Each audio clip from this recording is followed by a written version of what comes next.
আসসালামু আলাইকুম প্রিয় দর্শক, আমরা এর আগে আপনাদেরকে কয়েকটা ভ্রমণ বিষয়ক ব্লগ দেখাইছি।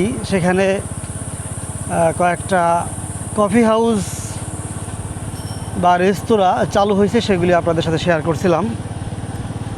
আজ আমরা আবারও বের হয়েছি এরকম একটা কফি হাউস বা রেস্তোরাঁ আপনাদেরকে দেখাবো, এবং তারা অল্প কিছুদিন আগে চালু করছে, তাদের ব্যবসা স্টার্ট করছে। ওই বিষয়ে আমরা তাদের সাথে সাক্ষাৎকার নিব, তাদের সাথে কথা বলবো, এবং তাদের কি পরিমাণ সেল হচ্ছে, কি পরিমাণ লোকজন আসা যাওয়া করছে, এই বিষয়টা আপনাদের সামনে তুলে ধরব। দর্শক, আরও একটা পরিকল্পনা আমার মধ্যে আছে, সেই বিষয়টিও আপনাদের সাথে শেয়ার করব। তো আমরা বাইক নিয়ে বের হয়েছি। এই মুহূর্তের পরিবেশটা অনেক সুন্দর।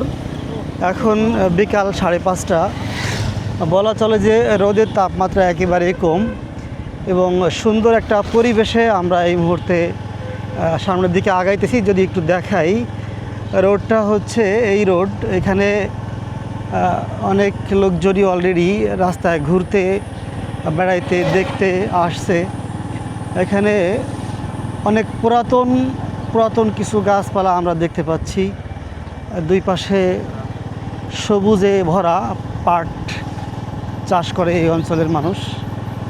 আর এই দুই পাশে যেহেতু পাট চাষ করার জমি, মাঝখান দিয়ে পিচ ঢালা রাস্তা, কিছু জায়গায় জায়গায় রং করা ছোট ছোট ব্রিজ, আবার মাঝে মাঝে কিছু লোকজনও ঘুরতে আসছে, তারা দাঁড়ায় আছে, দেখতে আসছে, এবং গাছের ছায়া থাকায় ফাঁকা দিয়া রৌদ্র আয়সা আমাদের গায়ে লাগতেছে।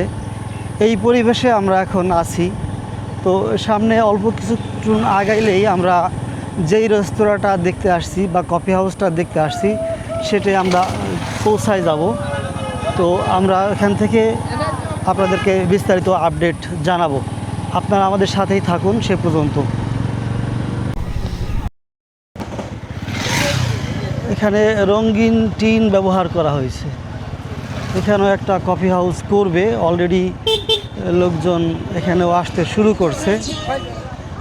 তো দর্শক, আপনাদেরকে আমি এর আগে একটা ভিডিওতে মাটি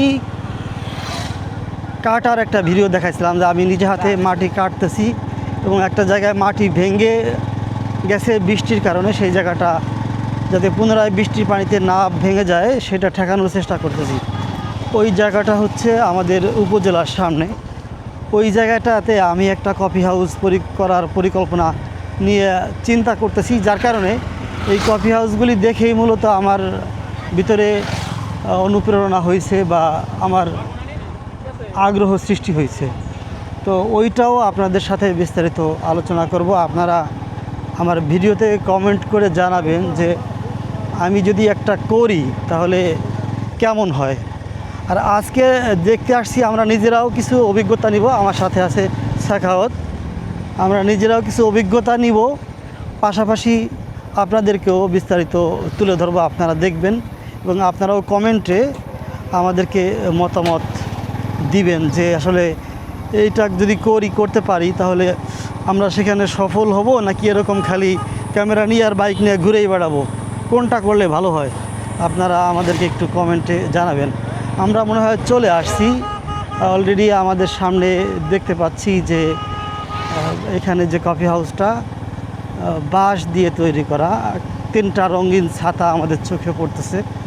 যদি একটু আপনাদেরকে দেখাই, গাড়িটা এক পাশে ছায়া জায়গায় রাখবা, আর হলো লক করে দিবা হাইড্রোলিক। হ্যাঁ থাকাত, এখানে দাঁড়া করো, গাড়ি এক পাশে এখানে দাঁড়া করো, হাইড্রোলিক লক করে দাও।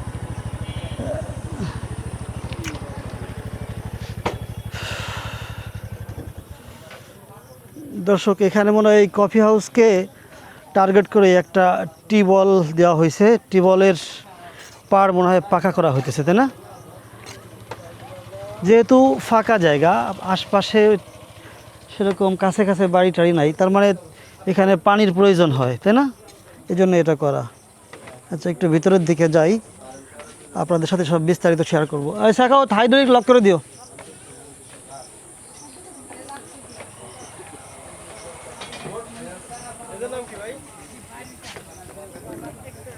শুরুতেই আমাদের সামনে মাশাআল্লাহ লেখা একটা স্টিকার চোখে পড়লো। এই পাশে আর একটা কি দেখতেছি, দেখি ময়লা ডাস্টবিনে ফেলবেন, তার মানে এটাই হচ্ছে ওই সুবহানাল্লাহর স্টিকার, এটাই হচ্ছে প্রবেশ সাইট। এই যে আসসালামু আলাইকুম, ভালো আছেন? জায়গাটা রোদ দেখতেছি, তার মানে আরেকটু পরে হয়তো এই জায়গাটার পরিবেশটা আরেকটু সুন্দর হবে। এখনও রোদের তাপ আছে, আমরা বাইক নিয়ে আসার কারণে একটু গরমও লাগতেছে।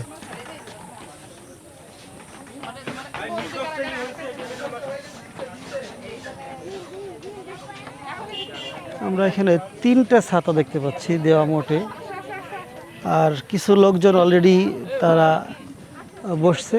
ঠিক আছে, বসছে, এখানে কিছু ফাঁকা জায়গাও আছে। ঠিক আছে।